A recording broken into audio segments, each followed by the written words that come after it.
what you want, when you want it, where you want it. This is The Mesh. Brothers in Tech is a weekly podcast focused on personal and home technology, helping provide you, our fellow brothers and sisters in tech, with some information, assistance, and recommendations.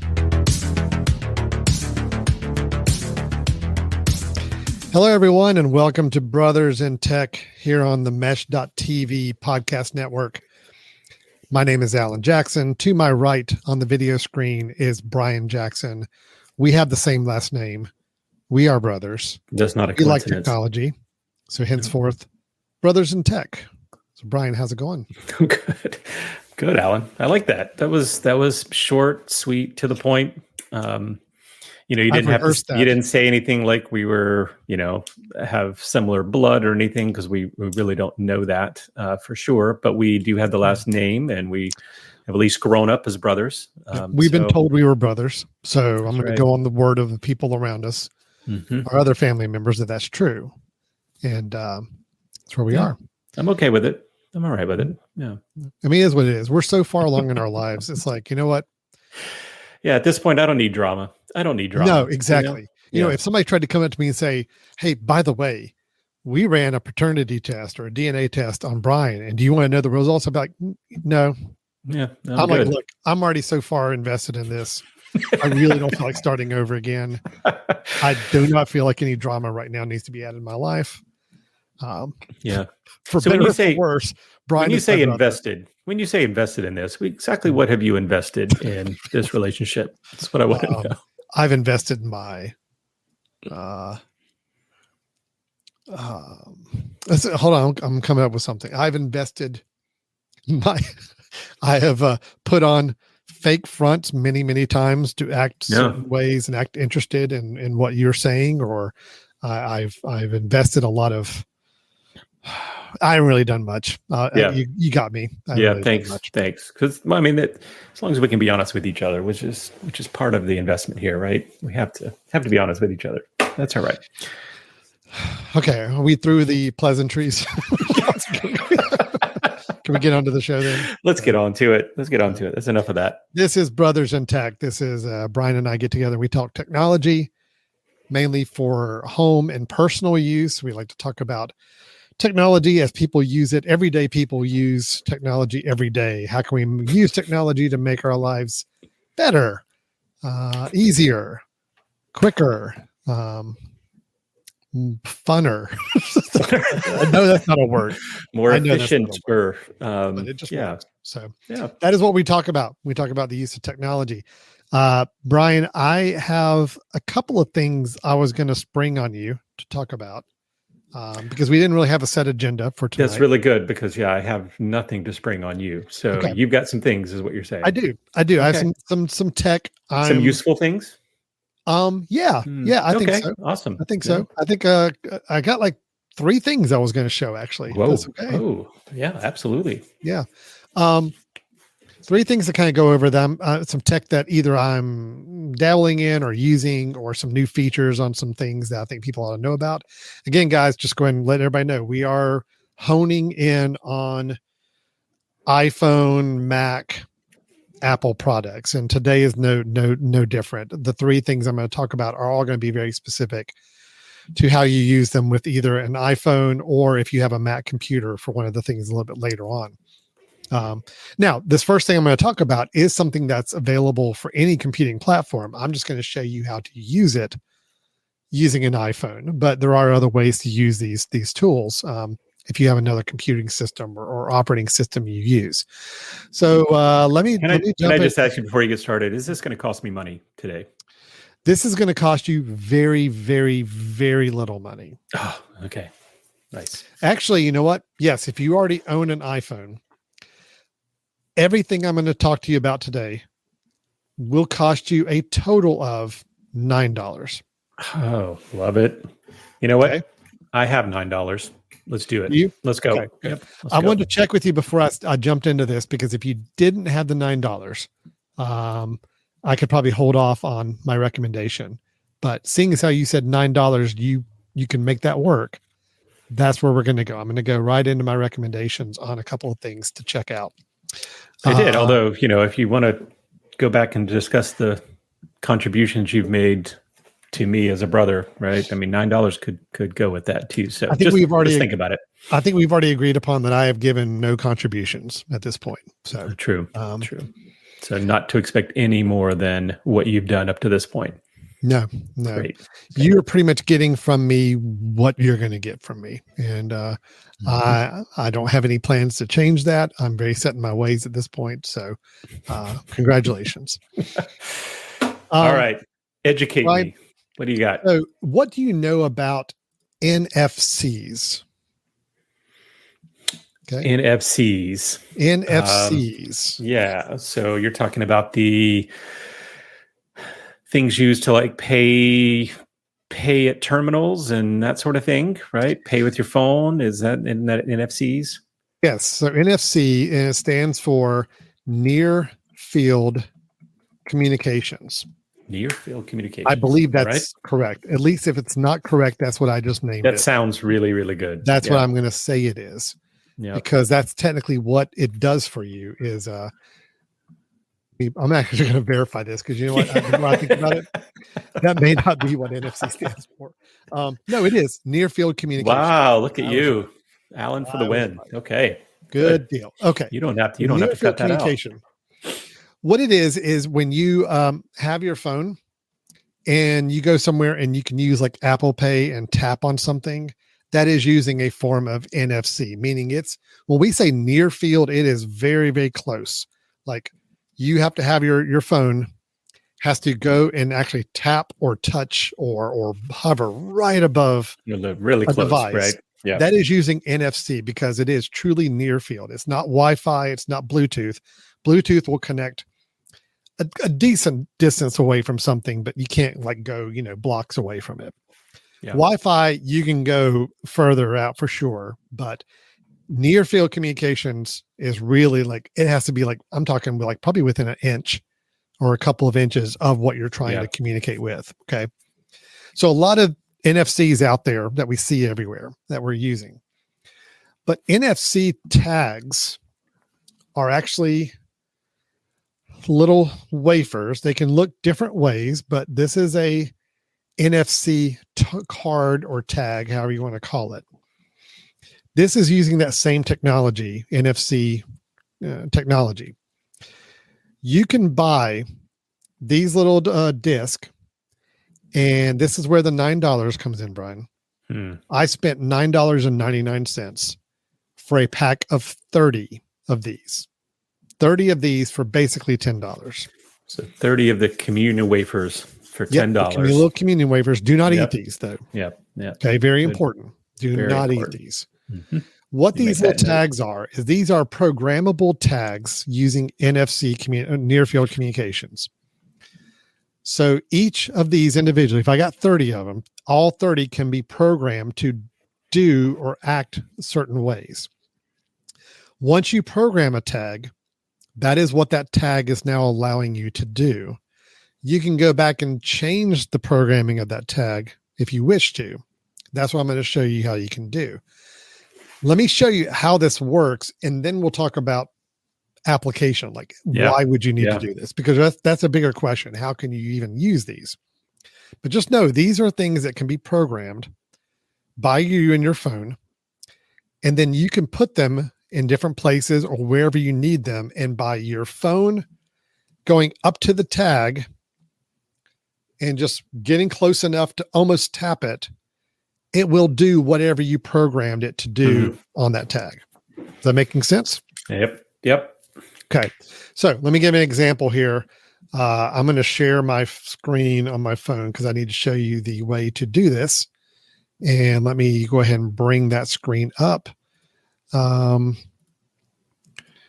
course, there it is. This is always the fun part of the show is I try to arrange my screens for everybody to see. Okay. So just so you know, you can see over in my camera view over here where I'm holding the little NFC wafer, right? Yep. Using my phone. I'm taking my NFC and I'm going to take my phone and now I'm going to touch right there. And you see what it just did. I did not change my phone. My phone went straight to my email program. Okay. Because I told it whenever it comes into contact with this to automatically open up my email program. I've got another one right here. This one, if I put to it, it just opened up Chat GPT for me and put it into voice mode, where now Chat GPT is now running on my phone and it's listening to me, and it's going to try to respond in a moment with whatever it thinks I'm saying. So again, that was another thing I programmed this little tablet to do. So that anytime my phone touches this, open up this app and go ahead and put it in this mode. And those were two different tags you just tapped. Okay. I got two different ones right here. Yep. Okay. Two different ones. So here's how that all works. Okay. Yes, ChatGPT is one to talk to me. Okay. So here's what happens. You buy these little NFC tags. I'm going to go ahead and get a fresh one here. I've got a whole little box of them here. Okay. So if I get a fresh one, open it up. On your iPhone, you're going to use the application called Shortcuts. We've talked about Shortcuts before. Shortcuts is a app on your iPhone that comes standard with it that'll allow you to create little actions that are like shortcuts. You can create a little scripted thing to run on. If you hit a certain button, you can have a shortcut created as an icon on your home page that will automatically trigger or do something that you want it to do. So it is a shortcut, like it says. So if you go into your Shortcuts app and you go under automation, which, hold on, let me hide this away. Automation is down at the bottom, one of your bottom three down there. You go to automation and you want to create a new one with the plus button up in the corner. So now you're creating a new personal automation. All right. You scroll down. One of the options is NFC right there in the middle of the screen. Okay. Nice. Okay. If you choose NFC, it's going to say, okay, so when do you want to run this action? Well, you want it to run once you have it communicate with the little NFC tag. You see that it says NFC tag, but it has a button that says scan. So what it wants you to do, if you hit that scan button, it's going to say, okay, great. Hold your device near the NFC tag. And I just did. And now it registers it. It says, okay, cool. Give it a name. I'm going to call this one tag 3 because it's the third one I've set up. Okay. It's creative. Mm-hmm. Yeah, I know. Now you have the option to say, okay, do you want this to run after confirmation? Meaning whenever you come into contact with this tag and whatever you want this tag to do for you, do you want it to like confirm with you on the screen, hey, I'm going to run this. Is this cool? Or do you just want it to run immediately? I'm going to say, let's go ahead and run it immediately. I don't need you to notify me when you're running it. I don't need a prompt to say, hey, I'm running this. I just want you to run it and do it as soon as I tap the tag. So now I'm going to go next up in the corner. And it's going to say, okay, what do you want to have happen once you tag this little NFC tag? So I can say, all right, well, let's, here's all the apps on my phone that actually have shortcuts already built into them. But let's go ahead and use, let's see, I had one for play my favorites. Okay, so that's an audio. I'm going to say, look, when tag 3 is detected, I want it to play my favorites in my Apple Music, my favorites playlist. Okay. Now you can see right there, Brian, in that automation list, I've got 3 tags already. Actually, I've got 2 named the same one. That could be a problem. But one of them is opening up Chat GPT, just like I showed you before. Mm-hmm. The second one is opening up Apple Music that we're going to do in a second. The third one is what's set to open up my Spark email app. So that's what's happening in all 3 of those. Okay. So now if I go and just leave this, I've already created the automation. I've got the new NFC tag. And if I put it here, up here, and then I go up and tap it, it is. I was asking for confirmation, right? Because you set it up that way or no? No, it is starting to play a song. Just you can't hear it. I got you. Because, yeah, it's playing my music. Got it. But it's not. because I've got it plugged up to the computer. The computer We're is not not hearing playing the it. sound, so you're not hearing Yeah. it. But it started playing my music on my phone Nice. right away. Okay. Okay. Very So cool. that's what's happening there.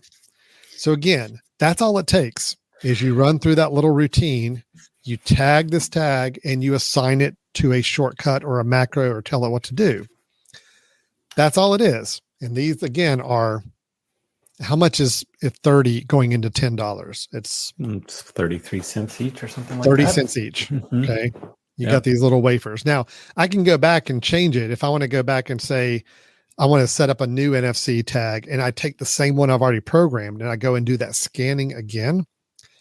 My understanding is it clears it out and creates a new routine for it. So in other words, they're reusable. I can. Okay. Yeah, we can reassign them. I can reassign them. Yeah. But right now, this is permanently, I won't say permanent. This is currently scripted to automatically open up my Apple Music. Okay. Anywhere this is in the world. If I go up and tap it, that's what it's going to do. So this is awesome, right? So let me ask some questions here. Because I have not had any experience with this except, other than paying and that sort of thing. So this is going to do the same thing a QR code is without taking a picture. That's right? Yeah. Yep. You're assigning that QR code just like you're assigning this tag to represent something. And it is recognizing that something. Either if you want to take a picture of something, it's QR code. If you want to do this, it's touch, right? Mm-hmm. Awesome. Yeah. This is NFC is like a touch tapping type of thing. Trying to make sure, because the one thing I ran into, and I don't know if it's with the case. Is it the one that you assigned two of them? Because the previous one had a problem running. That's one thing I've noticed is that when when I do the music, it kind of jams up a little bit, the NFC tag. So which one are you trying right now? Which one are you attempting to test? The music? I'm bringing up one of the other ones. Okay. Because you did have two that were titled the same thing. Do you think that's throwing issues in there?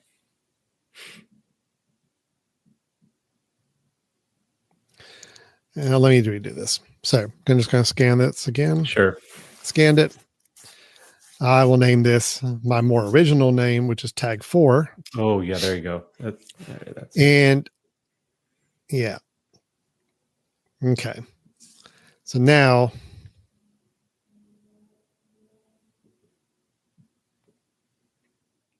Okay. All right. It's still playing. It's playing my favorites list again. Same song. It started it over. If you can see in the corner there, it's started playing it again. Okay. Yep. Now let me make sure I can do what. Yep. There we go. Okay. I just did a different tag. I did the Chat GPT. I'm doing my third tag now. Click on it, and there's my email program. Awesome. Okay. Yeah. For some reason, I noticed when I do the Apple Music Play music, it kind of jams up a little bit the NFCs. I need to figure out why that is. But okay. All right. So I'm digging this. So yeah, all the things that have made QR codes of interest, right? So that you are assigning basically that symbol to something. Now here's I guess the major difference between this and a QR code, right? Yep. A QR code you created, and I can use my phone to see it and recognize it. But if you create an NFC tag, it's only for your phone. That is correct. Right. Okay. Yeah. The way I showed you on the phones? iPhone. Can you assign multiple phones for that tag? Yeah. So NFC tags, you can get an app that's a good question. I know that you can get an app like non-Apple, like an actual app that will tag your NFC disc for you. Whether that makes them now universal to anybody, or if it's still just, yes, on the way I just showed you, that is a shortcut that is tied to my phone. You do not have my shortcut on your phone. So yes, you would not be able to tap my NFC tag and it work. Okay. Right. But whether or not a third party app will allow you to do that or not, I don't know. Well, I'm less worried about a third party app, and I'm more interested in, let's say you put the NFC tag in your living room so that when you go in, instead of clapping or whatever it is you do to turn lights on and stuff, you say, you know what, when I tap my phone there, that's going to do this.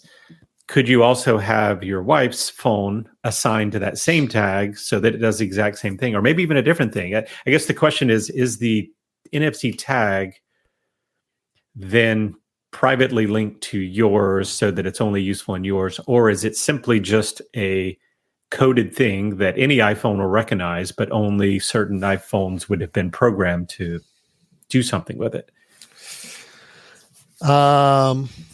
That is a good question. Yeah. That I do not know exactly the answer for. Well, I mean, if you think about it, NFC, when you're paying, obviously all phones have the ability to read that NFC tag is there, and then they use their own internal pay app or whatever to be able to send that information. So obviously those are different because they're probably powered NFCs, but I would love to know, because now you're talking about, is this something that could be useful for multiple people or just one individual? Now, of course, I know you bought them strictly selfishly and saying this is going to be fun for me. And I had no intentions of sharing these with anybody. Yeah, I figured. Yeah, I figured. Well, can you share a shortcut, Alan? That's another good question, right? Can you share a shortcut? If you create a shortcut, can you share it with someone and then they're having the exact same shortcut, or they're having You can share shortcuts. So here's what I think the deal is with NFC tags. I think you can do your own quick writing to an NFC tag, which is what I just showed you. I'm basically putting on a current status of what that disk does, but it's not locked in. It's not programmed into that disk. You can go and get an NFC chip or tag to be locked in and programmed to do a certain thing. I think that's when it becomes universal, where it can work across different devices with anybody that comes in contact with it. Using it the way I just use it is very much a personal attached to either your phone or at least your devices that you have all under your iCloud account, for example, on the Apple ecosystem. So yes, there is a way you can do it.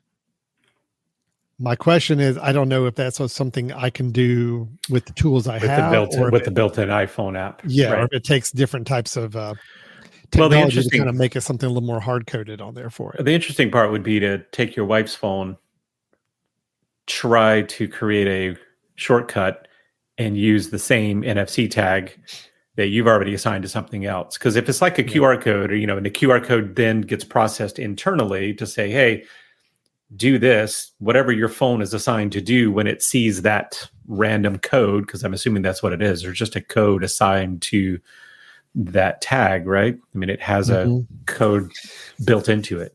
Right. It's just there's got to be a data clearinghouse somewhere that kind of determines what the code in this tag is set to do.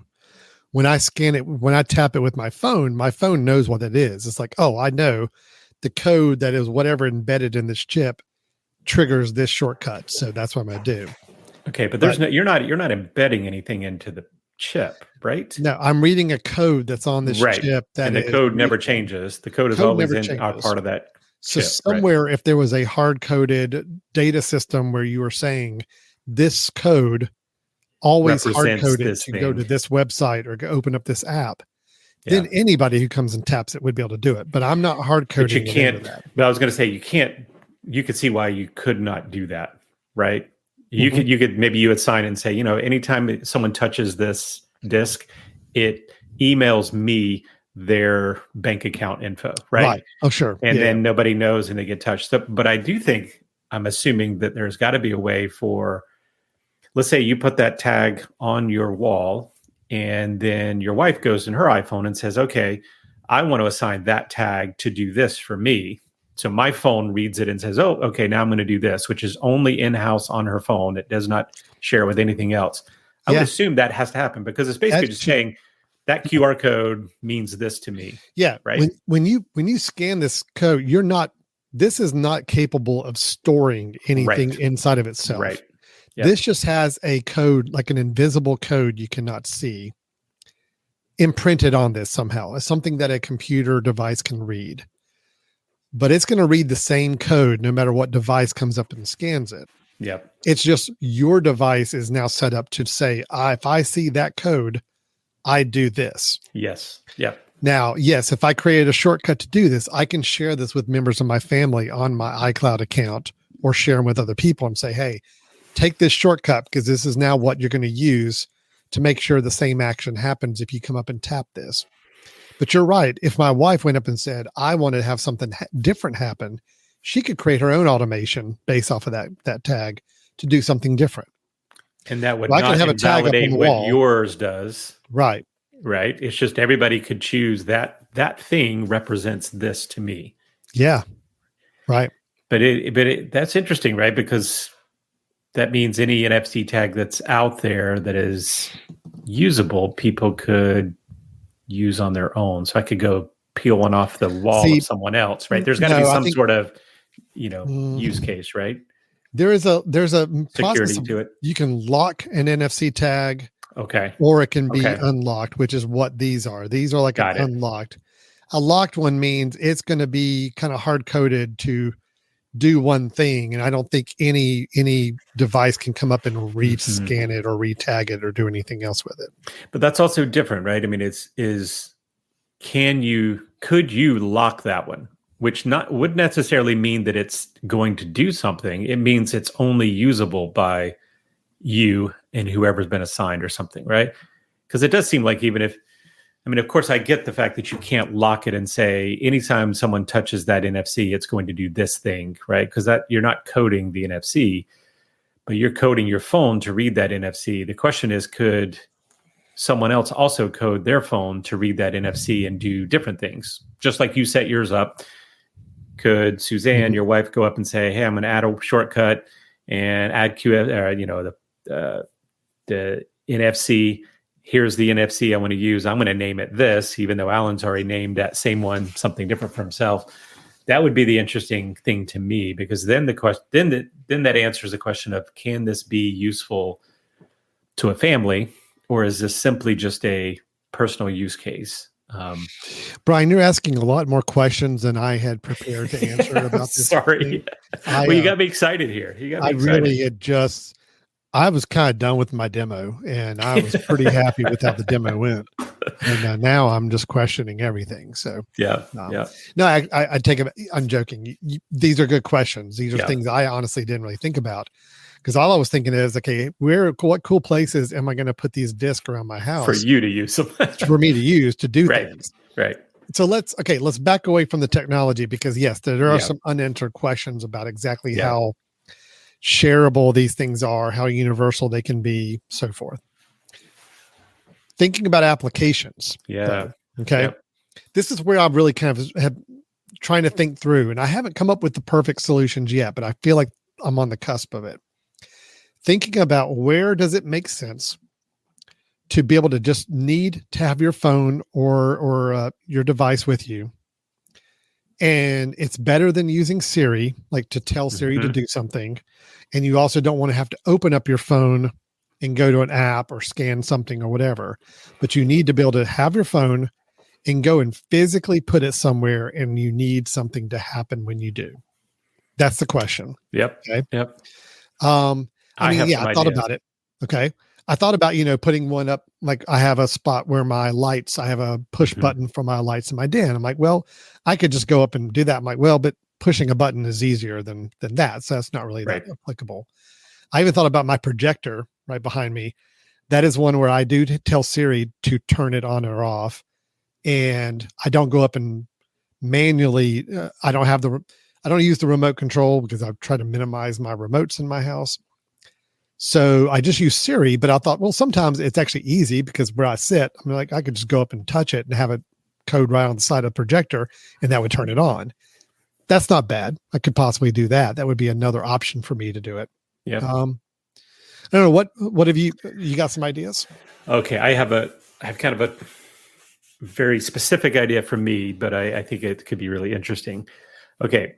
Use case. I put one of these right inside my car, right as I'm getting in my car, like let's say right to the left of the dash. And as I get in the car, I tap it, which automatically sends a note to my wife that says, I'm coming home and I'll be there in X number of minutes. I can do that with voice. right? But why would I? Why would I want to say, okay, text so-and-so, do this? Or I could run a shortcut just on the screen of my phone. But this is easier, right? If I just say, hey, today I want to make sure as I'm getting in, I've got my phone with me because I always put it on the charger deal. Tap. There we go. It's happening, right? I've got another option then. Yep. So I have my home gym downstairs. Yep. I have a old Apple Watch I still use, and it's not very good at automatically detecting when I'm doing an exercise. So I go into my watch and I say, okay, I'm starting a treadmill now, or I'm starting doing some weights. If I put this on the treadmill and say, hey, when I tap that, I'm starting a treadmill run. Yeah. That makes sense. That's super cool. Yep. What about, so let me go back to my car example because I'm super excited about the possibility of a car. What if I had also another one set over to the side that is when I get in there, before I put my phone on the little, harness place that I have the magnet piece, right? I tap up there, which automatically plays my favorites music, right? Because I always have this issue of, it doesn't really learn what music I'm wanting it to play. I have to oftentimes go in and I do it right after I start driving, which I hate, like, okay, let's keep this going, right? Mm-hmm. So maybe there's days I just want music, tap, put it up there, drive, right? No voice, no nothing, no pressing buttons. I like that. This thing is doing something. So the car to me is kind of interesting. I mean, of course, that's the place you can use voice and all that, but when you don't want to touch your phone, and if you did, you only want to do something simple that you don't have to look, right? You certainly don't want to engage with your phone. So I love that idea. So let me just take a look here, just to make sure we're kind of thinking about some options here. If I say the NFC, and I'm just going to scan this one again, and I just want to see, let's see, I'll just say this one's test. Ooh, 5? No, sorry. What? I was going to say tag 5. That sounded like a really good step. Yeah. No, I thought about it, but I'm like, well, let's shake it up a little bit. So, you see an option where I can create a blank automation, which basically lets me start to build a script. I can add actions and I can go in and scripting. Like if you kind of get that whole if then do this type of thing. These are all kind of pre-built ones. So you got a lot of home controls. You can build it on your shortcuts. Yep. And actually create a one that's based on whatever your HomeKit settings are like. Open an app is where you can just basically say, hey, what app do you want to have it open? And you can choose that app from all your apps on your phone. Okay. Show a folder. If I wanted to, like, just for whatever reason, go to a folder of shortcuts I've got available to me, I can have those, like, just know to go there. Let's see.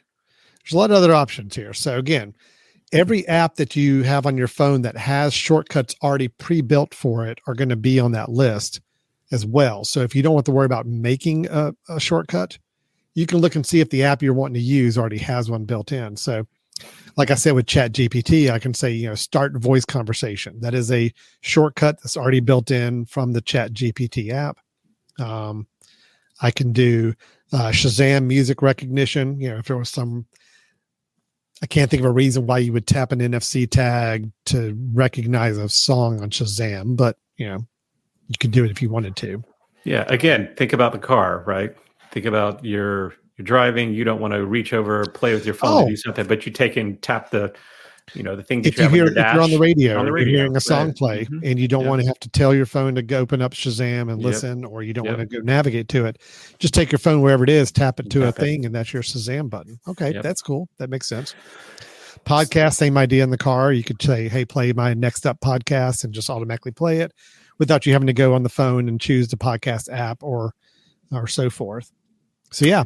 So can I just tell you that with my particular use case, so you said this was going to cost me $9, but given that what I'm hearing right now, it's actually retroactively cost me or wasted probably $70 because of things you got me to buy a button so that when I got into bed, I could click the button and didn't have to say to so-and-so, good night, right? Because I didn't want to wake my wife. I could have simply just had an NFC tag right next to my bed because I always take my phone to bed to put it on the charger. Yeah. I still think a button's better though. Button's better Why? for that situation. Why? Well, do you have to have your phone with you? I mean, well, I always do when I go to bed to put it on the charger. Yeah, that's where the charger is. Well, let's say, if you just don't have your phone with you, and I could see there'd be times you may need to turn lights on or off or whatever. I still think of buttons. I still think for most situations, a button is better. But button is independent, right? But the thing is, work on its own, right? Somewhere where you don't have Wi-Fi access on a home network is where NFC starts to be a little more interesting. Okay. Because you also don't even have to have cell service, right? It's not like there has to be any service at all. It's the phone does its thing. That's right. Built in. So that's why the car situations, Brian, are really good examples, because you can't have a button. You can't have a programmable HomeKit button in your car. Right. Yeah. Because it's not going to be hub. There's no Wi-Fi, whatever. Right.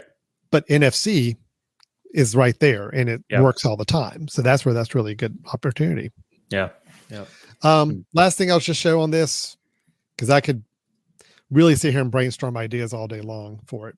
But just to show, this is exactly what I bought on Amazon. You can see there's a lot of different places that make them. I tried to just find one with good ratings because I just want to make sure they were good quality and so forth. But 30 of them, $9.99, but you can go all the way up to 500 of them for $55. Nice. They come in just a box, ready to go. Super easy. They don't have sticker on the back or anything. You have to then attach it somehow, right?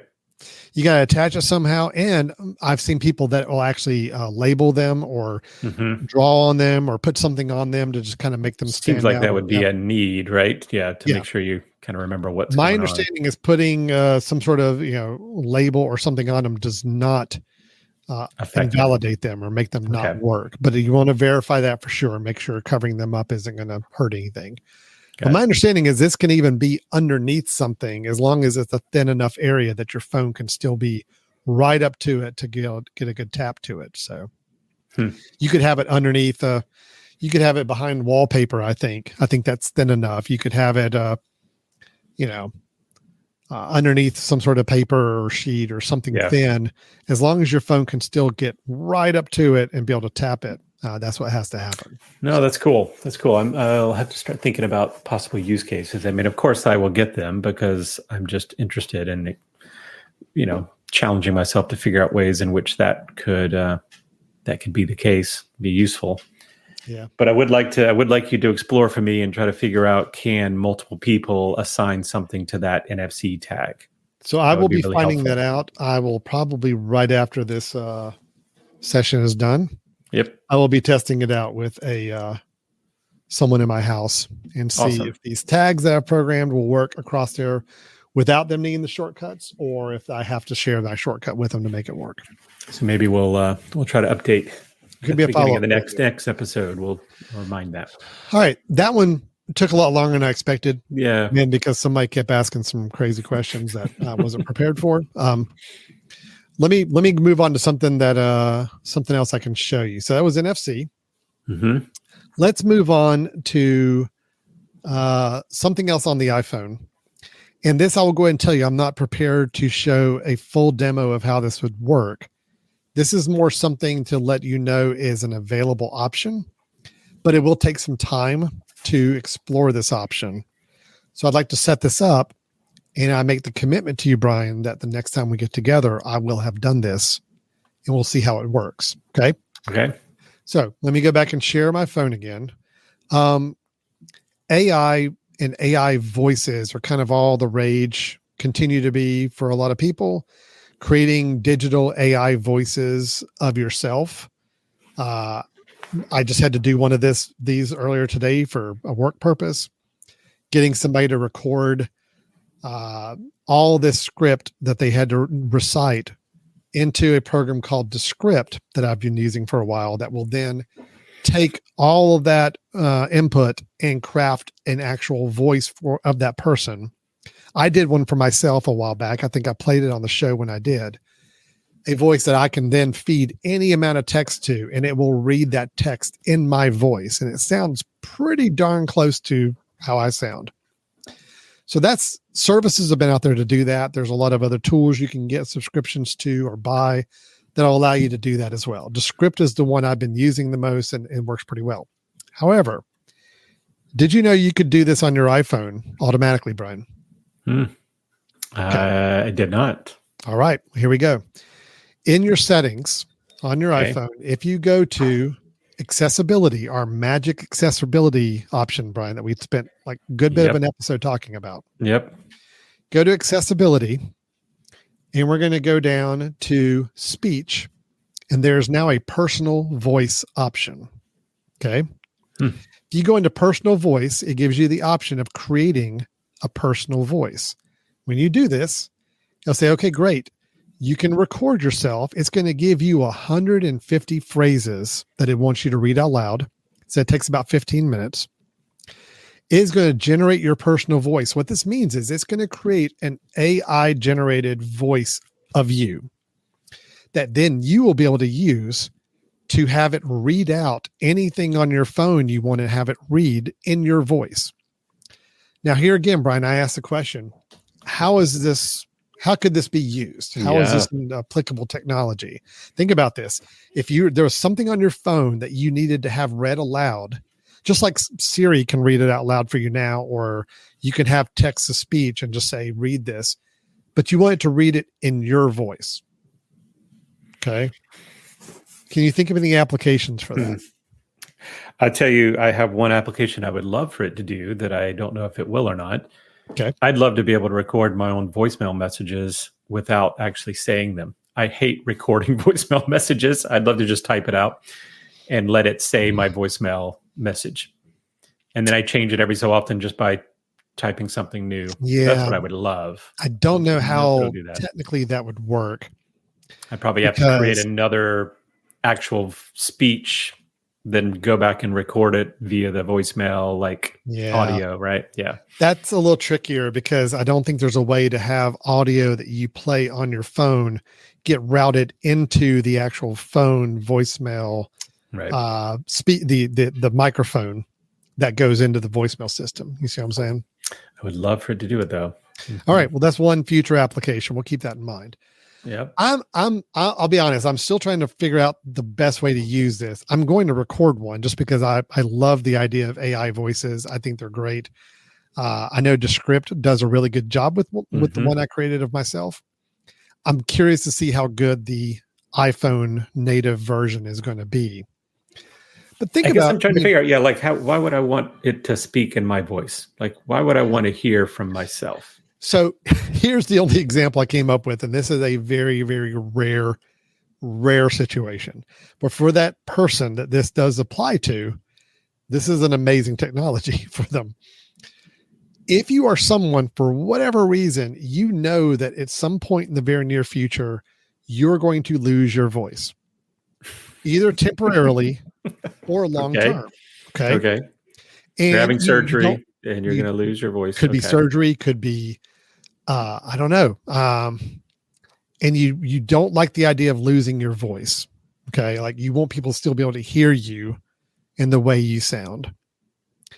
Again, that's a very niche, very, very specific example, but I mean, for that, it works.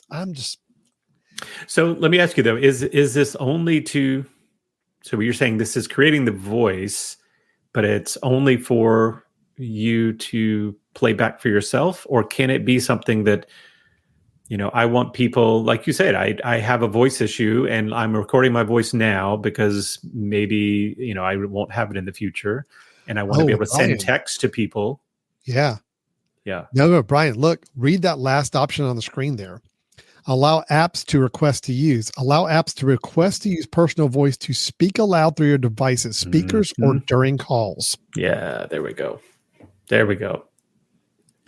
So if you really don't want to talk on a voicemail message, it does sound like you are actually able to trigger, have something already written up, like in a text, in a message or notes or something, and then just say, okay, now just read this. Okay. I'm thinking now. I'm thinking.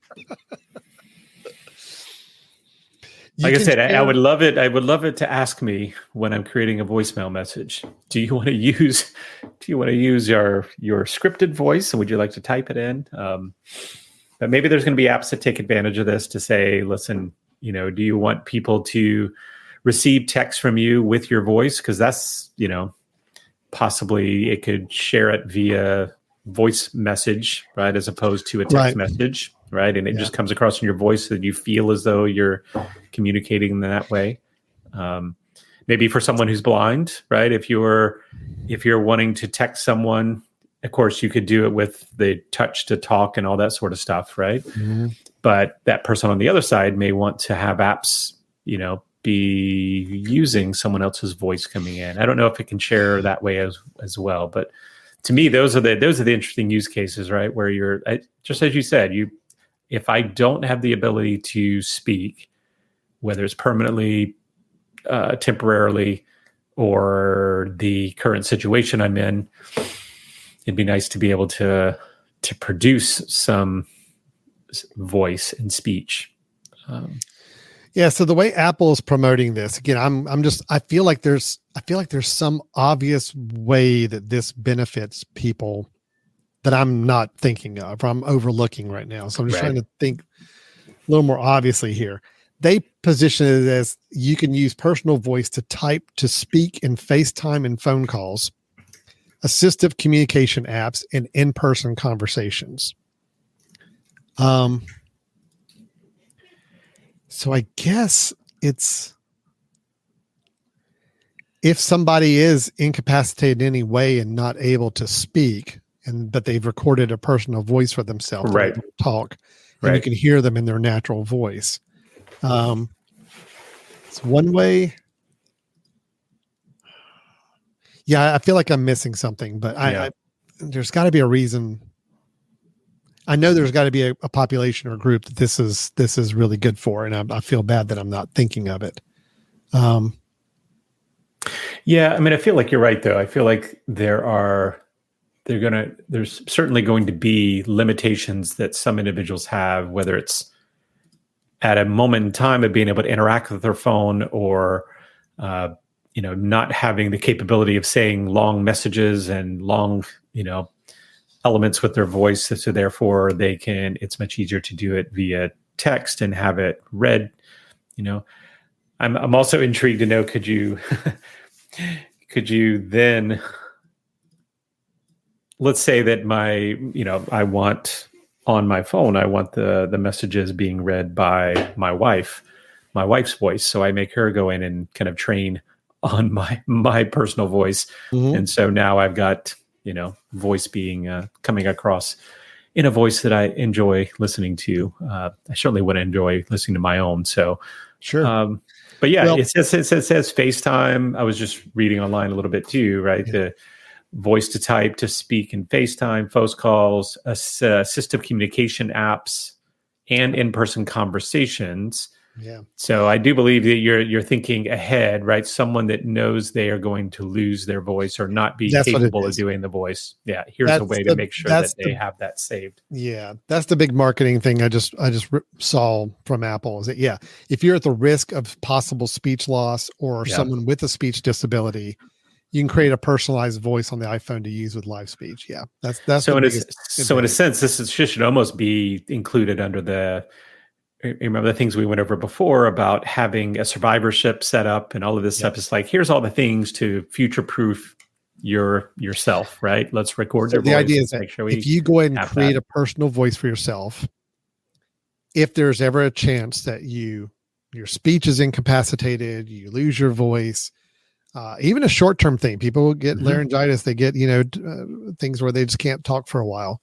After surgery, there's times where you're not able to speak as much.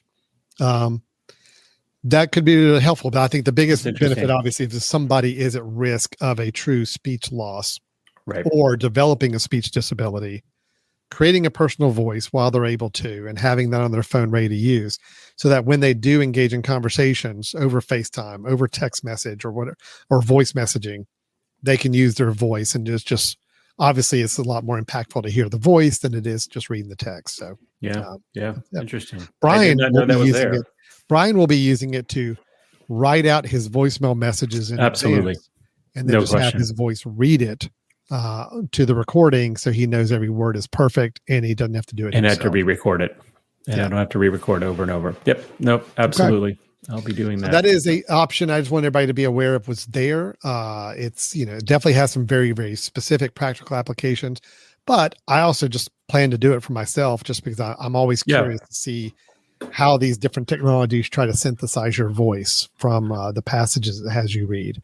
But it does say, if you're going to create this, set aside a good 15 minutes or so to read everything. It's a lot of reading, but the more data you're giving it in that reading, the better quality that voice is going to be and sound like you. So that's why they do it. Very cool. Okay. So I think that was my 2 iPhone related items. I've got one last thing to share, Brian, on the Mac. And I'm doing this because honestly, I know that you, Brian, are not able to upgrade your computer to the latest Mac OS system that came out, Sonoma, because you have, rightfully so, as part of organization, limitations with the organization, limitations for letting just free upgrades happen when they're available. Right. So I'm the one that jumps the gun and gets the upgrades when they come out and play around with the new technologies. So what I want to show you, and I'm going to do a little screen sharing here. This is going to be a little weird, but I'm going to share my other window screen right now because I need you to see the whole window, entire screen. Yep. Here we go. Okay. So I am sharing right now my other window desktop here because I need you to see some things up in the menu bar. Okay. Mac OS Sonoma, the latest version of the Mac operating system, has some new features, not tons, not things that are going to radically change your life. But one, I think that most everybody using a Mac will probably find a way to use in some way, shape, or form, is a new little button up here in the top right of your menu bar. You see it's now purple, shaded purple there. This is a button that shows up. This little icon will show up anytime you are in a video conferencing app of some sort. Zoom, StreamYard, Microsoft Teams, any of these. Okay. Anywhere where you're doing video conferencing, that little icon is now going to show up right there up in the corner of the screen. Okay. So by clicking on this, whenever your camera is active on any of these apps, this little icon shows up and you can click it. And when you do, you're going to see all the different applications listed that are currently using your camera. And what I'm going to do is I'm going to go over to Google Chrome because that's what, Zoom is what we're using right now. Yep. So now I see a little preview of what my camera looks like, which is kind of nice. If for any reason I've got another application or window covering up my actual Zoom window, I can always pop up here and make sure I can see what my camera looks like. Yep. But I've got some new little options here that pop up for my camera, for my built-in FaceTime camera here. I can turn on, just like you can on your iPhone when you're taking photography. One of the features on the photo app or the camera app is you have a portrait mode and you have a studio light mode you can apply to yourself. So I can actually do that now within these applications. So if I'm in Zoom, like I am in this situation, I can go up to my presenter overlay screen up here and I can put on the portrait mode. And when you see the portrait mode, it is now blurred out the background behind me, just like it does on an iPhone if you go into portrait mode. I can also turn on the studio lighting, which gives me a much brighter look to my face and makes me a lot more visible there. So those can be turned on and off. And I've also got some options I can break down and increase it more or less based on what I want. Can do that with the portrait mode as well. If I want just a little more subtle portrait mode, I can go really low with it or go really high. Okay. So that's kind of nice that those are available right there. Now, that's really cool. Again, you can do that in Zoom, Microsoft Teams, go to meeting, anywhere where it's a video conferencing app is using your camera on your computer. Okay. Now, the one that's a little more controversial is reactions. Yeah. Okay? Reactions are turned on right now. And what reactions mean is that now your camera, if these are turned on, your camera is watching for you to make certain gestures or movements with your hands that are going to trigger a reaction, animated reaction on the screen automatically. So if I do a thumbs up, you can see I get a little thumbs up icon. Let's see. You can't really see it There, let me do it again. If I do a thumbs up, it sees a thumbs up and it does a little thumbs up graphic automatically. If I do 2 thumbs up, I get this. Okay. Now, let's see. Okay. Is that anything? No. I think okay may have some other implications in other cultures. That's probably why they didn't do any kind of reaction with that. Good call, Apple. Let's see what else. There was one I think is like that. I don't know. I just want to see you try everything. I don't know. Nope, I'm not seeing anything. Okay, hold on. Luckily, there is a menu here that will show you these. Oh gosh, do I have to do the little heart thing, the little Taylor Swift? Oh, of course you do. Of course you do. Fine. What is it? I do. Is it? Oh, that's a horrible heart. There you go. There you go. There we go. Look at that. Yep. Nice. Okay. Down. Yep. There you go. You get the idea. Oh, there was another one. I saw one was like confetti was. Yeah, confetti. Was it? What is it? The peace? What with the peace sign? What's the peace sign? Hold on. Oh, there's the balloons. Yeah. Balloons. Okay. Yeah. Good. Now, that's all fun and cute. Okay. And, some people may like that. Some people may not. The good thing is in your little overlay menu up here in the menu bar, you can always turn them off and say, I don't want them. Okay. Yeah. By default, they're on. I'm going to go ahead and warn you on that. If you're in a meeting or you're in an important call, by default, when you upgrade to macOS Sonoma, these reactions are on. Yeah. It is going to be watching your camera for you to make those motions, and it will do the animation, whether you like it or not, if this is turned on. Okay. And you can't turn them off individually. They're all as a package. Yeah. It's all as a package. Okay. I don't think there's a way. Yeah. So here's where I can see all of them. I can just click and hold them to see what it looks like. Yeah. There's the confetti. I don't know what triggers the confetti. I don't know what triggers I know that. Mm-hmm. Oh yeah. This was a cool one, but I don't remember what does that. So, so here's just throwing a little news in this. There's been a little bit of more controversy with this whole reaction feature lately, because a lot of people use video conferencing for therapy sessions, counseling sessions, and so forth. A lot of these services that do online counseling are like, especially very, very serious subject matter, grief counseling, and so forth, letting people know, hey, look, if your counselor's reactions on screen, these animated reactions are inappropriate or coming up at times, just know that they are not intending that to mean that. It's just the camera is now doing that automatically. So they are encouraging people, especially people who are trying to work directly with someone on video conferencing, especially in very, very personal subject matter and serious subject matter, to turn off those reactions just to not accidentally look like it's making light of someone's situation. So that is something to be mindful of. And again, very, very mindful if you're in a business meeting, just know that could happen if you don't turn those off. Yeah. So, that's good. That's a very good point. That is I kind of wish they would not have them on as default, but kind of pop up notifications, be like, hey, have you checked this out? Try it. Yeah. But I can see why they would, right? They want you to stumble across it, but they also need to think forward a little bit. I think I heard that maybe they might be adjusting the default, but based on some of these issues that have come up, I kind of feel like they're going to have to, because I just think it's to have it by default is a little troublesome. So the only last thing I'll show you on the presenter, this whole little presenter pop-up window, some applications will allow you to do, I know Zoom will do this, if you're sharing a screen, like in a Zoom meeting and you're sharing something. Let me see if I can actually do that here. That's going to be really freaky to do this, but let's see. I'll share that Amazon window screen I was looking at. Okay. Are you seeing me? No, I see the blank window with you in the corner. Now you're seeing the NFC screen, right? Correct. So now you're seeing me in the corner? Yeah. Okay. Unfortunately, yes. Now you're seeing me. You're not seeing me large. There. All right. A little bit weird, but yeah. this is not a great way to show this. But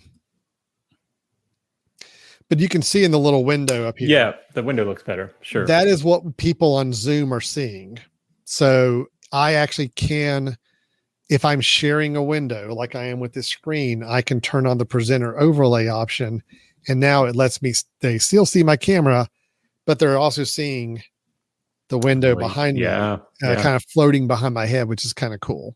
That is cool. Mm-hmm. So that is something that can be happening in the video conferencing apps. If you're sharing a screen, you can turn on this feature. And again, these are all located up in this top little drop-down menu, no matter what application you're in. And you can toggle between your apps that are using your camera at that same time up here.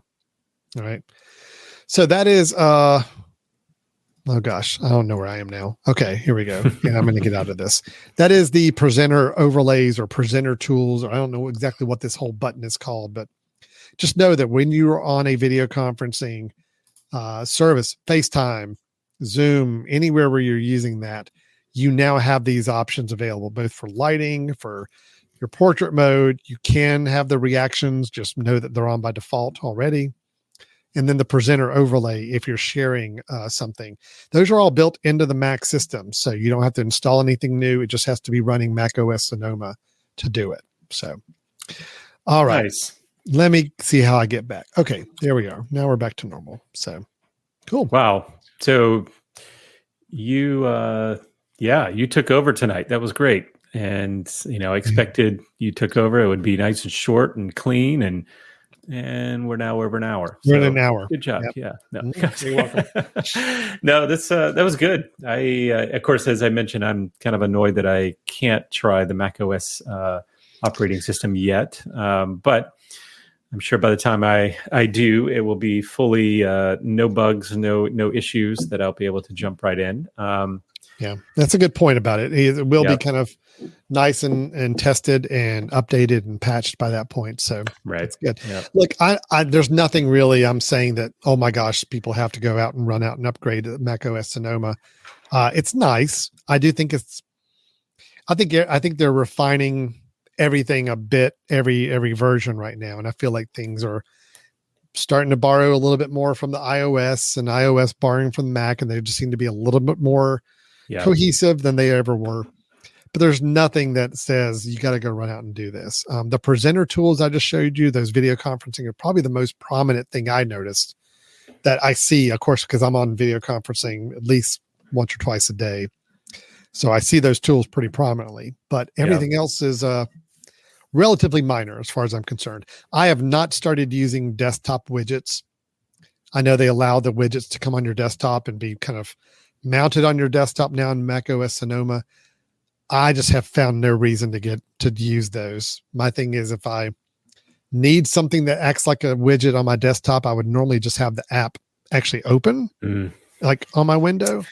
Yeah, I could see. It's not finding a need for a permanent desktop widget for anything to show up. So, so that's it. That's the big thing they marketed with macOS Sonoma, was the desktop widgets. I just don't feel like, for me personally, that's a big deal. The presenter tools are probably the most impactful for me right now. And well, I'm interested in trying a few other things with it in the future that I think are little snippets, but we'll get back to those when we get to dig in a little further. But this is good. So that is what I had to share, Brian. So I'm excited about NFC tags. I don't know how I'm going to use them, but I'm certainly going to get some and try testing it out. I mean, I began using, the QR codes with different ways. My students can now scan a QR code outside my door to schedule a meeting with me, things like that. But I'd like the idea of the personal use of shortcuts, right? If there's a shortcut, I tend to have my phone with me a lot of times, and tapping something is certainly a little cleaner than using voice or even opening up the phone and doing things with it. So if I can get creative with it, I think that could be pretty useful.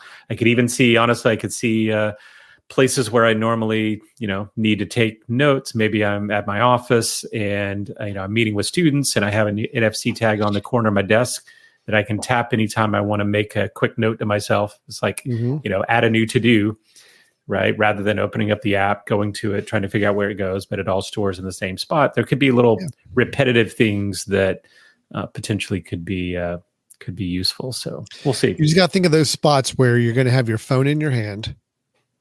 It makes more sense to just a motion of your phone as opposed to opening something up or doing multiple taps or whatever. But it has to be something that's a consistent action that you find yourself doing a lot in that one particular location, So it's another form of communication. I mean, again, it's not taking the place of QR codes because those are very universally accepted and drive everybody to a certain task. NFC tags, obviously, the proximity is the key. You got to be right there with it, wherever you affix that tag. But if there are some applications where it works, it's a great solution in those situations. So I want to set one up for like random things. I want a randomizer. What I want is I'm going to touch this thing and I have no idea what's about to happen. Something's going to happen. Yep. It's going to call someone. I don't know who, or it's going to send a message to somebody. I don't know who. Like, it's like, my day is boring. Here you go. That's right. Oh, look at that. I just sent, $12 to someone via Venmo. I don't know who they are, but something random happens. I just think that would be spice of life, man. It would be kind of fun. All right. Well, that's think about it over the next couple of weeks. If you come up with an interesting use for an NFC tag, I'd be anxious to hear it. I'm thinking, okay, I'm already going to steal your car idea. I'm going to put one in my car to have it play my favorites playlist automatically when I tap it. That makes perfect sense. Yep. I love it. All right. Yeah. Well, Brian, if anybody as always has questions, thoughts, or if they have an application for an NFC tag that we can borrow or steal, maybe they have used a personal voice on iOS and found some good applications for it for their personal needs. Love to know. Or what was the third thing we talked about? Or they have found they're using macOS, or they found the automatic reactions on a video conferencing call to be catching them embarrassing or not warranted at the time they needed it. I'd like to hear from you about that. So how can they get a hold of us on any of those things? Send us an email at info@themesh.tv. And if you are maybe a boss that was in the process of letting someone go and accidentally had streamers pop up on your video, maybe we'd love to know about that. You can also go to our website, which is www.brothers-in-tech.com, and check out this episode, but check out previous episodes that you may have missed if you're a new listener. So several places you can go, and we'll be adding some more stuff to the website so that maybe ease and get some additional info that isn't being presented elsewhere. So that's a nugget there for Alan that should be doing that. But look, real time, long-time listeners, I know you've heard the phrase, and this is your time to take a drink, where we say we're going to be updating the website with some good content information. Yes, I realize that we have been a little preoccupied, but I have set aside time on my Fantastical calendar with ultimate notifications and reminders to remind me that is my time to do it, to update the Brothers in Tech website and to get it to actually be functional, which would be nice. So that's coming soon. Did you create an NFC tag for that? Oh, I should. So that, when you tap it automatically. But I won't remember to tap the NFC tag. See, I need something to be pushed in front of me to make me do something. The NFC tags need to be for something I want to do, and I'm going to go out of my way to take an action to do it. So. Or if it's an NFC tag that I use that sends you another text that says it's time for you to do this task. Alan, you got that website updated yet? No. Yeah. I got it. All right. Thanks, Brian. Good job, Alan. Everybody. Enjoyed it as always. A lot of fun. Yep. Especially since I did most of the talking. So it was good. You did. That was beautiful. All right, man. We'll talk to y'all next time. Take care. All right. Bye-bye.